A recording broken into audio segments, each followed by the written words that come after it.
गांव शांतिवन की सीमा पर अचानक अंधेरा और गहरा हो गया। पेड़ों की छाया अपने आप हिलने लगी और उसी अंधेरे से छाया रक्षक निकला। डर उसकी अब शुरू आंखें होगा। सांप जैसी चमक रही थी। उसके पीछे पीछे रक्त साधक आया, तुम सब मेरी जिसके शक्ति चारों हो। ओर लाल ऊर्जा बह रही थी। दोनों गांव में घुसते ही लोगों पर टूट पड़े। कोई चीखने लगा, कोई जमीन पर गिर पड़ा। रक्त साधक ने एक आदमी की ओर हाथ बढ़ाया।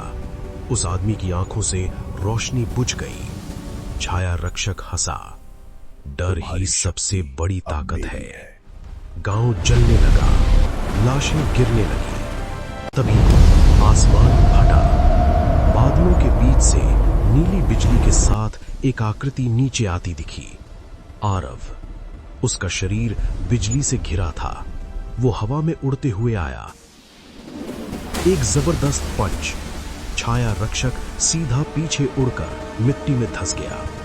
रक्त साधक ने पीछे से वार किया, लेकिन आरव घूमकर हवा में उछला और किक, एक सुपर किक। रक्त साधक दूर जाकर जमीन पर घिसटता हुआ गिरा। तभी तेज हवा का तूफान। वायु योद्धा ने पूरी ताकत से हवा का हमला किया। आरव हवा में उछलकर सीधा जमीन पर गिरा। सबको लगा खेल खत्म, लेकिन आरव फिर उठा। उसकी आंखें और तेज चमकने लगीं। बिजली जैसी ऊर्जा से वायु योद्धा को हवा में उठाया और दूर फेंक दिया। तभी अग्निवीर भी मैदान में उतर आया। चारों योद्धा, छाया रक्षक, रक्त साधक, वायु योद्धा, अग्निवीर, सब ने मिलकर आरव को घेर लिया। आरव अकेला था, चारों ओर दुश्मन। तभी जमीन कांपी। दूर से दो शक्तिशाली आकृतियां तेज रफ्तार से आईं।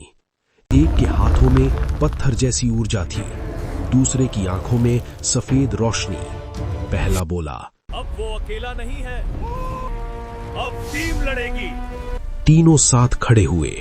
दूर अंधेरे में विक्रांत कौरव मुस्कुराया। तो आखिरकार मेरे खिलाफ सेना बन ही गई। युद्ध अब शुरू हुआ था।